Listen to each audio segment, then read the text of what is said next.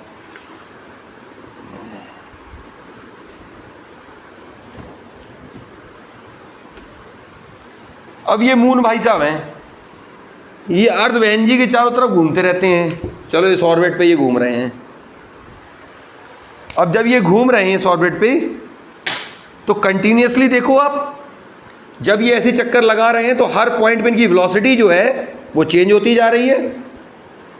अभी यहाँ थे, इस पॉइंट पे वेलोसिटी वेक्टर देखेंगे इस डायरेक्शन में, इस पॉइंट पे इस डायरेक्शन में, कंटिन्यूसली वेलोसिटी चेंज जा रहे हुए।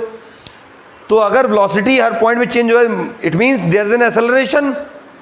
तो ये यूनिफॉर्म सर्कुलर मोशन में कौन सा एक्सेलरेशन आता है, पढ़ा चुके हैं, सेंट्रीपिटल एक्सेलरेशन। तो सेंट्रीपिटल एक्सेलरेशन मतलब आया, एक्सेलरेशन आया किसकी वजह से, किसी फोर्स की वजह से। This attraction force, this is called centripetal force. The centripetal acceleration is provided by this centripetal force.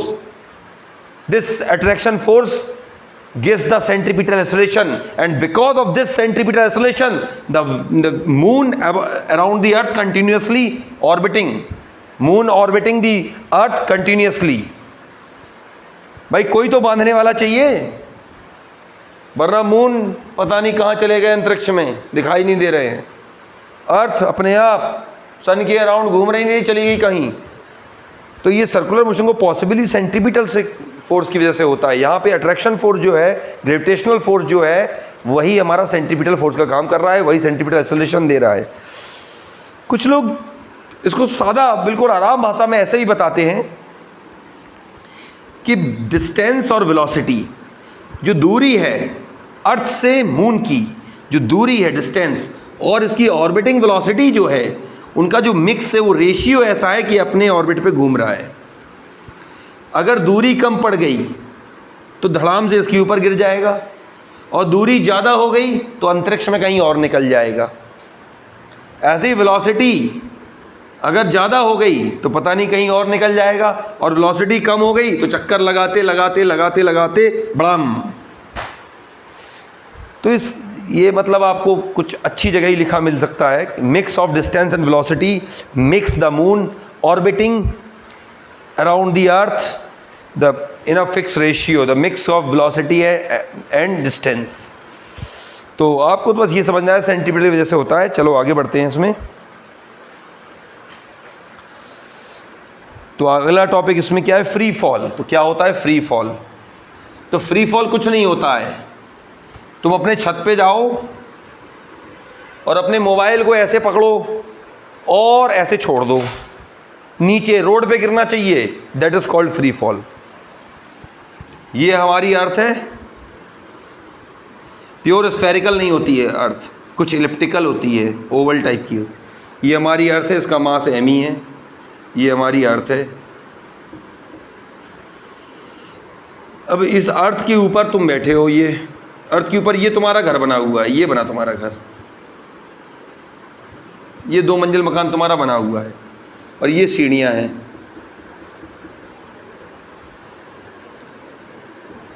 और ये हो तुमने कहा मम्मी छत पे जा रहे हैं हम, तो तुम आए छत पर, यहाँ खड़े हुए, और यहाँ से तुमने अपना मोबाइल पकड़ा, उसको फेंक दिया, this is called free fall. तो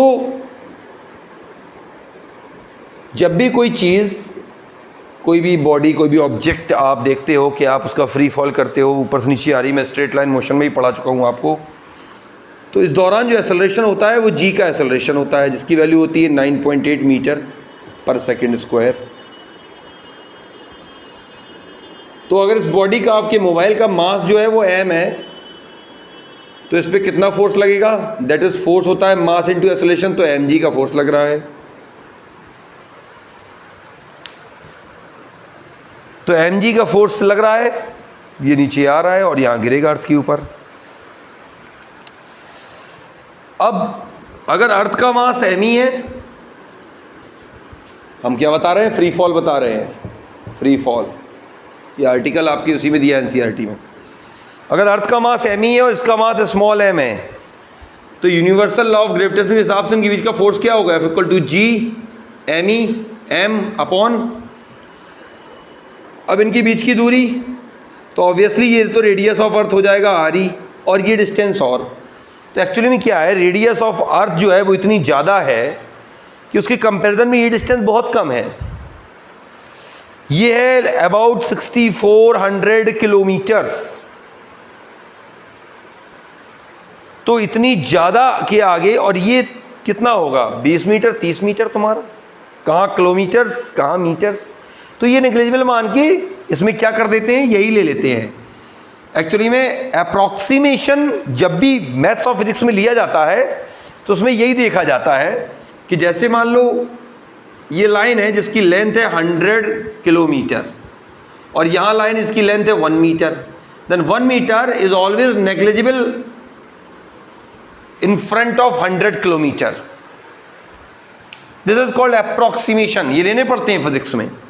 तो ये आर ई ले लेंगे डायरेक्ट, तो आर ई का स्क्वायर, क्योंकि बहुत ज़्यादा फोर्स पे अंतर नहीं पड़ेगा अगर आप ये पूरी भी ले लेंगे, क्योंकि ये इसकी कंपेरिजन बहुत कम है, मेजर रोल तो इसी का है ना। तो ये हो गया फोर्स ऑफ अट्रैक्शन।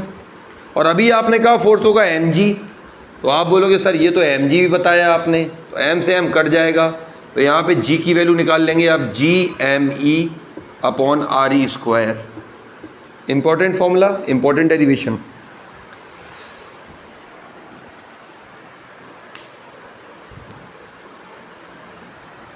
क्योंकि आप अर्थ के नियर में हैं, आप अर्थ के पास में हैं। हाँ, अगर आप रॉकेट से काफ़ी दूर निकल गए और वहाँ से आप नापेंगे तो फिर यहाँ से पूरी वहाँ तक की दूरी ली जाएगी। अगर आप अर्थ के नियर अबाउट हैं, बिल्कुल नियर अबाउट हैं, तो आप आर ही ले लेंगे। इन दिस केस आप कह सकते हैं the object is near the earth surface. जो फ्री फॉल हो रहा है वो अर्थ सब्जेक्ट सरफेस के पास से ही हो रहा है। क्लियर? तो ये हमें जी का फॉर्मूला मिला, एक्सेलरेशन ड्यू टू ग्रेविटी का फॉर्मूला मिला, क्योंकि ग्रेविटी की वजह से ही ये एक्सेलरेशन आता है, ग्रेविटी की वजह से ही ये मार्कर नीचे की तरफ भाग रहा है। तो ग्रेविटी की वजह से आया तो इसका नाम पड़ा एक्सेलरेशन ड्यू टू ग्रेविटी। अब इसमें थोड़ी सी चर्चा और आगे बढ़ाते हैं।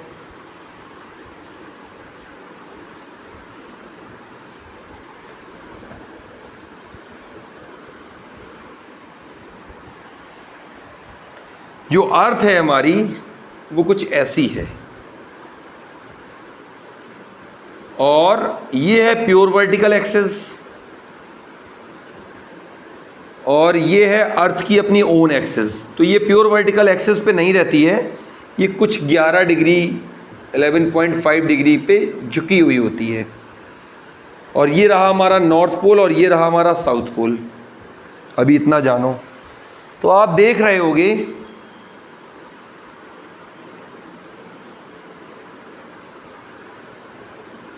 ये अर्थ की एक्सिस हो गई, ये इक्वेटर लाइन हो गई। सबसे पहली बात यहाँ पे यही बोलेंगे, earth is not perfect sphere. Earth, the shape of earth is not perfect sphere. अब यहाँ पे अगर इस बात पे ध्यान दिया जाए तो दिख रहा है the radius of earth is increased from poles to equator. Pole से इक्वेटर की तरफ बढ़ेंगे, क्योंकि हम तो सरफेस पे रहते हैं, अंदर तो नहीं रहते, हम लोग सरफेस पे रहते हैं अर्थ के। तो पोल से इक्वेटर की तरफ जाते हैं तो रेडियस ऑफ अर्थ बढ़ जाती है। तो अगर अभी यार हमने एक फॉर्मूला निकाला था G = GME/RE²। अगर ये रेडियस बढ़ी तो G की वैल्यू घट जाएगी, और ऐसा होता भी है। The value of G becomes greater at poles than at equator. Poles पे G की वैल्यू हमेशा ज़्यादा मिलती है। आप यहाँ रहोगे, यहाँ रहोगे, यहाँ रहोगे, यहाँ रहो, कहीं भी रहोगे अर्थ पे, जब आप पोल्स पे पहुँचोगे तो G की वैल्यू ज़्यादा मिलेगी। रीज़न क्या है? पोल्स पे जो RE है वो सबसे कम हो जाता है, तो G बढ़ जाता है। इनवर्सली प्रोपोर्शनल है। तो ये रीज़न भी आपने जान लिया। और अब चाहोगे तो आप G की वैल्यू निकाल भी सकते हो। G = वहाँ पे कैपिटल G की आपको वैल्यू पता है, पुट कर दो 6.67 × 10⁻11 मल्टीप्लाई करेंगे मास ऑफ अर्थ। अभी बताया था, पीछे वाले सॉल्व एग्जाम्पल में आया था, कितना होता है, that is 6 × 10⁻24 upon RE²। Radius of अर्थ भी आया था, दैट इज 6.4 × 10⁻6 का स्क्वायर कर देंगे। एक बात यहाँ देखने वाली है, GME/R² जो है independent, it is independent of mass of the object. किसी भी ऑब्जेक्ट के मास पे G की वैल्यू डिपेंड नहीं कर रही है, मास ऑफ अर्थ पे डिपेंड कर रही है, रेडियस ऑफ अर्थ पे डिपेंड कर रही है। लेकिन किसी भी पार्टिकल, जो पार्टिकल ऊपर नीचे उछाल रहे हैं हम, उस पे G की वैल्यू डिपेंड नहीं कर रही है, independent on the mass of the object. यहाँ से कैलकुलेट कर लो, जैसे कैलकुलेट करोगे तो G की वैल्यू आ जाएगी आपकी 9.8 मीटर/सेकंड²। This is called acceleration due to gravity. Acceleration due to gravity.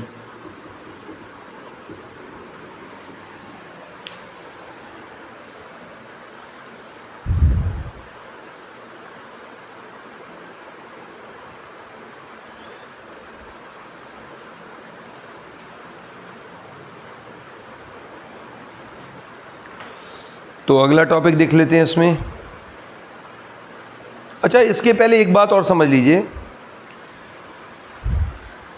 Acceleration due to gravity object के मास पे डिपेंड नहीं कर रही है। इसका मतलब क्या हुआ? It is same for all objects, either hollow object, either solid object, मतलब small object, big object, different masses objects, इन सब से इसको फर्क नहीं पड़ता, सबको अगर एक साथ भी फेंका गया तो सबको सेम एक्सेलरेशन मिलेगा। इसका मतलब क्या हो गया, 9.8 मीटर पर सेकंड, 9.8 मीटर पर सेकंड स्क्वायर का एक्सेलरेशन सबको मिलेगा। मतलब हर सेकंड में हर ऑब्जेक्ट की रफ्तार 9.8 मीटर पर सेकंड बढ़ जाएगी। डिपेंड नहीं करता वो हॉलो है, बिग साइज है, स्मॉल साइज है, अलग मास का है, उससे डिपेंड नहीं करता। ठीक है, तो कोई पूछे तुमसे कि ऊपर से भारी भरकम ड्रम को फेंक दिया या आपके मोबाइल को फेंक दिया, दोनों में कौन ज़्यादा तेज़ी से आएगा, तो आप बोलोगे अरे दोनों बराबर तेज़ी से आएंगे। अगर आपने सिंपली ड्रॉप किया है तो दोनों का सेम एक्सेलरेशन मिलेगा और सेम बढ़ती हुई स्पीड के साथ दोनों नीचे आएंगे।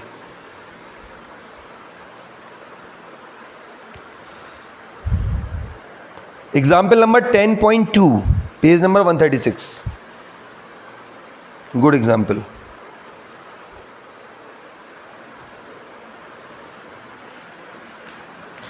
पढ़िए, a car falls off a ledge, a car falls off a ledge and drops to the ground in 0.5 second. ठीक है भाई, पढ़ लो पूरा एग्जाम्पल।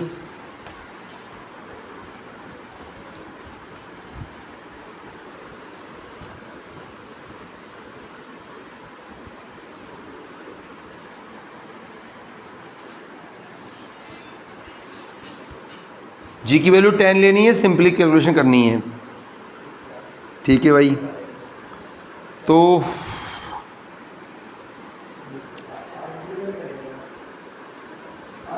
एक कार है और एक लेज से वो गिरती है और बाद में ग्राउंड पे आ गिरती है, ये आगे ग्राउंड पे गिरी। तो उन्होंने पूछा है what is the speed on striking the ground, जब ग्राउंड पे गिरेगी तो कितनी स्पीड होगी। तो आपको पता है कि गिरने वाली चाहे कार हो चाहे एक छोटा सा बॉल हो आपका, एयर रेजिस्टेंस का अंतर आता है कि भाई बड़े ऑब्जेक्ट में एयर रेजिस्टेंस ज़्यादा हो जाएगा, लेकिन उसकी चर्चा नहीं है क्योंकि यहाँ पे आपके सिलेबस में एयर रेजिस्टेंस को नेग्लेक्ट मानते हैं, नेग्लिजिबल मानते हैं। तो जी है, तो फाइनल वेलोसिटी बतानी है आपको। जब ड्रॉप होती है चीज़ तो इनिशियल वेलोसिटी 0 होती है, तो final velocity v equal to क्या होगी, u plus G T. Motion की डायरेक्शन में एक्सेलरेशन है, बढ़ाएगा स्पीड को तो प्लस साइन लिया, सब पढ़ाया है फर्स्ट चैप्टर में ही। तो final v is equal to 0 plus G T. अब g दिया है 10 और t दिया है 0.5 सेकेंड, तो कितना आ गया 5 मीटर पर सेकेंड। सेकेंड है what is the average speed during the 0.5 second. अरे एवरेज स्पीड क्या, सेकेंड पार्ट देख लो, एवरेज स्पीड निकालनी है, that is u plus V by 2। इसका एवरेज ले लो, दैट इज 0 बाई 2, ये तो 0 हो गया, ये 5 बाई 2, ये भी हो गया solve. Third, how high is the ledge from the ground, भाई ग्राउंड से लेज कितना ऊंचा है ये बताना है। ठीक है, बता देंगे। तो इसकी हाइट बतानी है, ये s बताना है आपको। तो s is equal to U T, U 0 है plus half G T square. तो s की वैल्यू निकालनी है, टाइम दिया है, कितने टाइम में नीचे पहुंच जाता है ये दिया है। s is equal to half into 10 into 0.5 का स्क्वायर। यहाँ से s निकाल के सॉल्व कर लो, आंसर हो जाएगा। उसके बाद ख़त्म हो गया ये सवाल।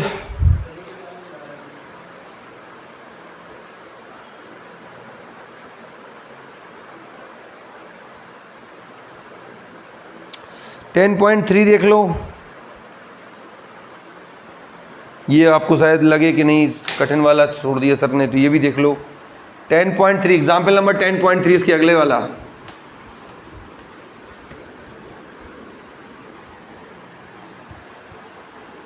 एन ऑब्जेक्ट इज थ्रोन, नीचे से फेंका गया, फेंका जाएगा तो इनिशियल वेलोसिटी दी जाएगी, 0 रखोगे तो ऊपर कैसे जाएगा। तो u दिया है, कितना दिया है,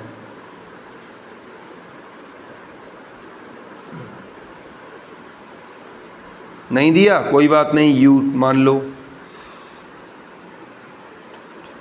और ये 10 मीटर तक जाता है, ये भी दिया है कि भाई ये 10 मीटर तक जा रहा है।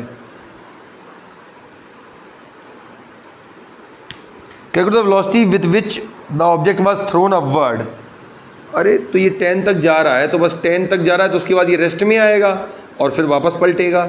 जब ये रेस्ट में आएगा तो उस इंस्टेंट पे इसकी फाइनल वेलोसिटी 0 होगी। इनिशियल वेलोसिटी में बतानी है तो लगाओ third equation of motion, that is v square equal to u square. अब g डाउनवर्ड है और वेलोसिटी दे रहा है अपवर्ड, तो एक्सेलरेट तो करेगा नहीं, रिटार्डेशन देगा। ये पढ़ा चुके हैं first chapter, straight line motion पढ़ लो, वहीं से है सब रिलेटेड, स्ट्रेट लाइन मोशन से रिलेटेड है सब ये।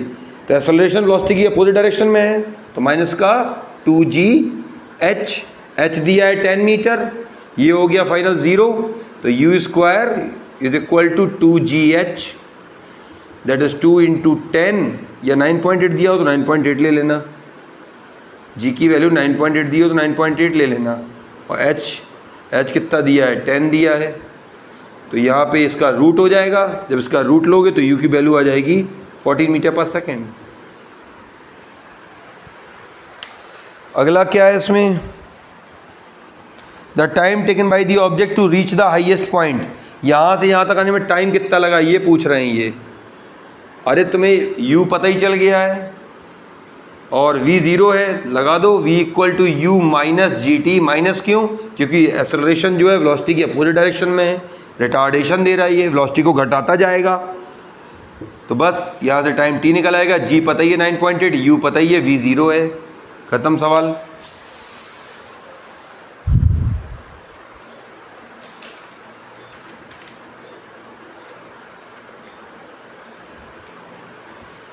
अगला टॉपिक इसमें आ गया मास एंड वेट। तो अभी एक्सप्लेन किया भी था और फिर से कर दे रहे हैं।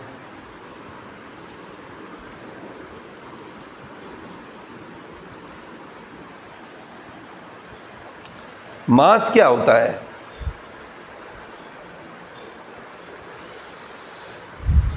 हमने बताया था amount of matter in a particle और ऑब्जेक्ट, और in a object, amount of matter in a particle or in a object। तो ये फंडामेंटल प्रॉपर्टी होती है। जैसे ये बोर्ड है, इसका जो मास है वो फिक्स है। जिस सपोज ये फाइबर से बना हुआ है तो ये फाइबर के मॉलिक्यूल्स से बना हुआ है, उसमें चेंज नहीं आ सकता।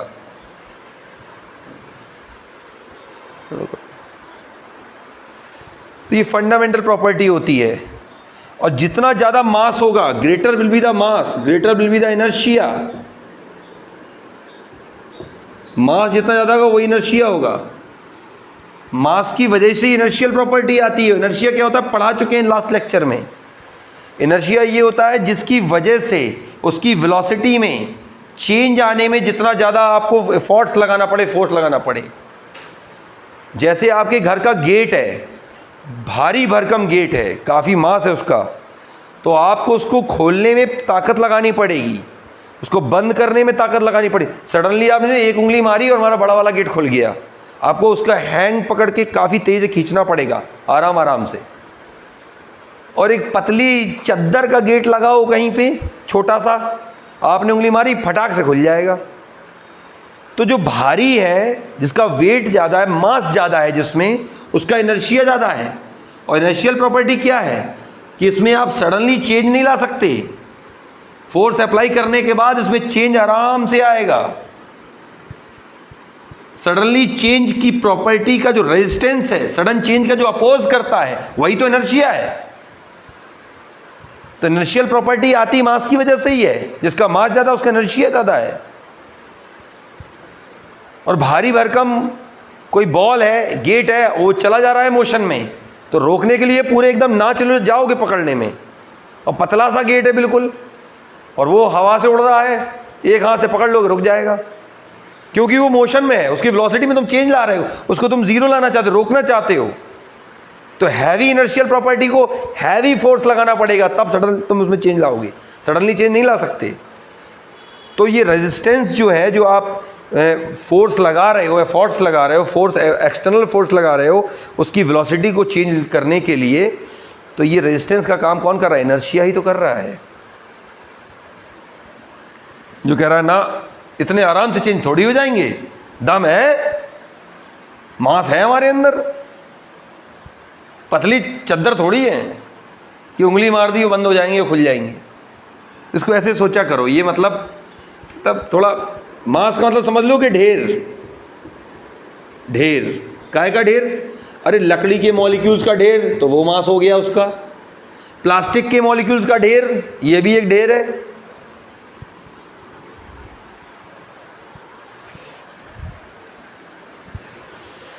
तो इसको ऐसे सीखना है आपको। अब बात आई वेट की, तो ये बात थी मास पे। अब बात आई वेट की। वेट जो होता है बेटा दैट इज mg, ये होता है फोर्स। फोर्स मतलब मास इनटू एक्सेलरेशन, इसमें मास भी है और एक्सेलरेशन भी है। This is m into a, force. तो वेट जो होता है वो फोर्स होता है। And the value of g is not constant throughout the earth और throughout the universe. Moon पे जाके g की वैल्यू बदल जाएगी। भाई मून का मास अर्थ से कम है तो वहां g की वैल्यू कम होगी, क्योंकि g हमें पता है कि g की वैल्यू डिपेंड किस पे करती है, g equal to GME upon RE square. जिस प्लानेट पे चढ़ जाओगे उस प्लानेट के रेडियस पे, उसके मास पे, ये तो कांस्टेंट है। अभी चढ़े कहाँ हैं? अर्थ पे चढ़े हैं। जब अर्थ पे चढ़े हैं तो अर्थ की बात करते हैं, और अर्थ में भी पोल्स और इक्वेटर पे जी की वैल्यू बदल जाएगी। तो जहां जहां जी की वैल्यू बदल जाएगी वहां mg बदल जाएगा, मतलब वेट बदल जाएगा। मतलब तुम अभी यहाँ पे अगर अपने आप को वेट करो, तुम निकल रहे हो 70 न्यूटन, तो कहीं और जाके तुम निकलोगे हो सकता है 60 न्यूटन या 75 न्यूटन। तो तुम्हारा वेट चेंज हो रहा है, मास चेंज नहीं हो रहा है। जब आप अपने आप को वेइंग मशीन पे वेट करते हैं तो वो आपका वेट बताता है, मास नहीं बताता। वो तो आलू वाला कह देता है भैया 5 किलो आलू ले लेना 5 kg। अरे केजी कैसे बोल रहे हो? केजी तो मास की यूनिट है। जब आप वेट कर रहे हो उसको तो आप न्यूटन बोलना चाहिए, लेकिन नहीं बोला और वो फेमस हो गया। तो ये गलती सामाजिक हो गई कि बोलना न्यूटन था, हम 5 न्यूटन आलू देंगे आपको, और बोल दिया नहीं 5 kg दे रहे हैं। क्योंकि जब भी किसी चीज़ को वेट करते हैं तो वो mg से वेट होता है।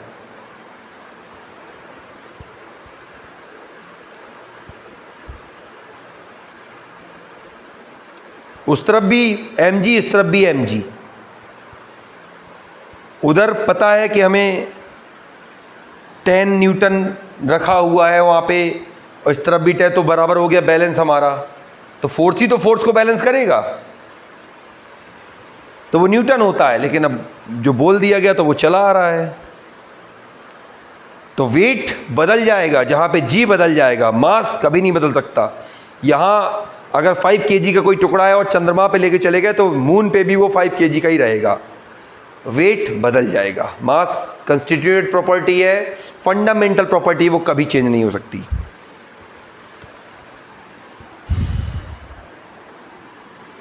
तो अब इसी पे बात करते हैं। अगला आर्टिकल है आपकी एनसीईआरटी में, wait of an object on the moon.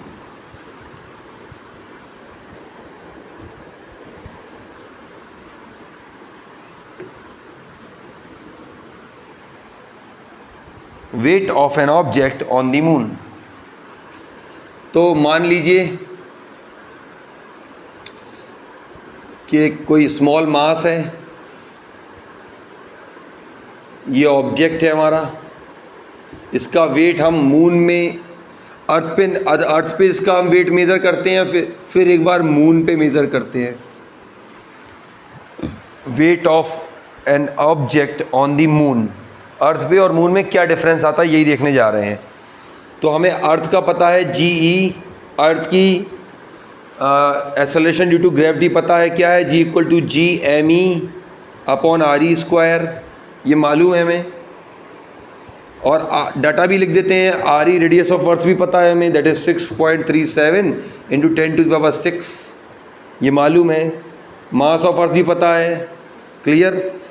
तो मास ऑफ अर्थ कितना दिया है, दैट इज़ 5.98 इंटू 10⁻²4, क्लियर। अरे यूनिट लिख लेंगे, अभी हम ऐसे ही लिख ले रहे हैं, कोई दिक्कत नहीं है, सब कुछ ऐसा ही यूनिट में ही चलाएंगे।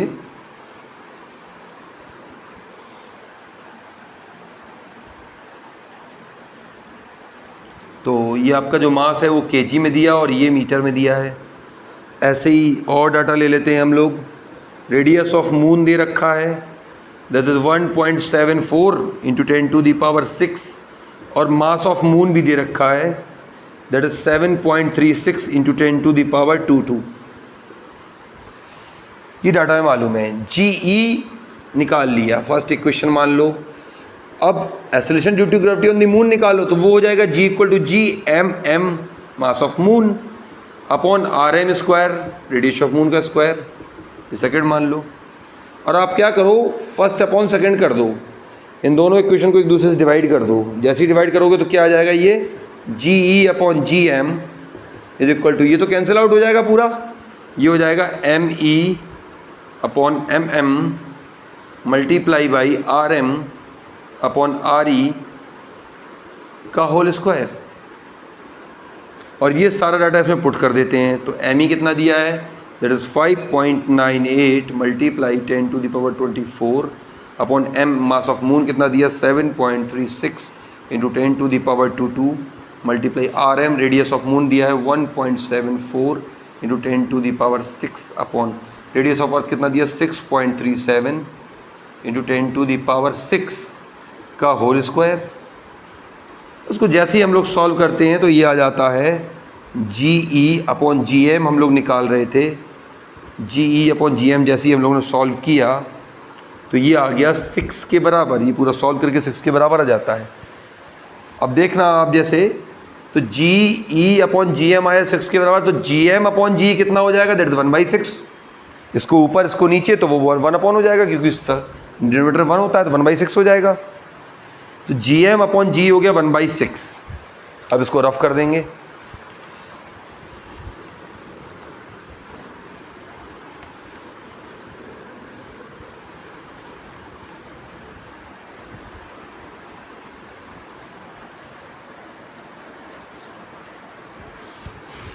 तो GM is equal to 1/6 of GE।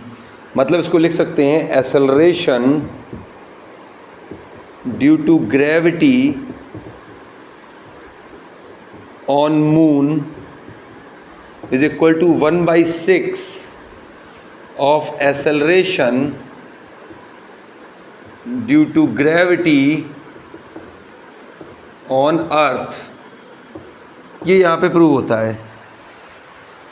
और दूसरी साइड, दूसरी बार अब क्या करें, अगर इस इक्वेशन में हम दोनों साइड किसी भी ऑब्जेक्ट का, सपोज अपना आपका हमारा जो भी मास है, हमारा M मास है, इसको मल्टीप्लाई कर दें तो क्या हो जाएगा, MGM is equal to 1/6 MGE। ये क्या हो गया, MG that is weight on moon is equal to 1/6 weight on earth. Weight of any object on moon is equal to 1/6 of weight of any object on earth. मतलब जितने भी object का wait है, मास तो कांस्टेंट रहेगा, वो अर्थ पे हैं, अगर वो 60 kg के हैं अर्थ पे, तो वहाँ कितने हो जाएंगे, मून पे जाके 10 kg के, 1/6 हो जाएंगे। अगर ये 60 kg नहीं, 60 न्यूटन बोलना चाहिए। अगर वो 60 kg क्यों निकल रहा है मुँह से बार बार, क्योंकि एक आदत पड़ चुकी है, हम लोग अब किसी चीज़ को नापते हैं, तोलते हैं, अगर वेट करते हैं तो हम लोग kg बोल देते हैं, न्यूटन बोलना चाहिए। तो अगर हम लोग 60 न्यूटन के हैं अर्थ पे, तो मून पे अगर गए तो मात्र 10 न्यूटन के बचेंगे। मतलब हमारा जो वेट है वो 1/6 हो जाएगा। और मून पे अगर कोई चीज़ पड़ी हुई है, कोई ऑब्जेक्ट है, उसका मास कोई भी है, और उसे अर्थ पे लेके आएंगे तो उसका कितना हो जाएगा, 6 गुना बढ़ जाएगा, 6 टाइम्स मोर हो जाएगा उसका वेट। मास कांस्टेंट रहेगा, मून पे अर्थ पे मास कांस्टेंट रहेगा, मास नहीं बढ़ता, वेट बढ़ जाता है, क्योंकि जी की वैल्यू बढ़ गई। जी की वैल्यू अर्थ पे ज़्यादा है, मून पे कम है। मून पे कितनी है, अर्थ की 1/6 है। तो ग्रेविटी जब मून पे 1/6 है, तो हर वेट जो है अर्थ के कंपैरिजन में मून पे जाने पे 1/6 हो जाएगा।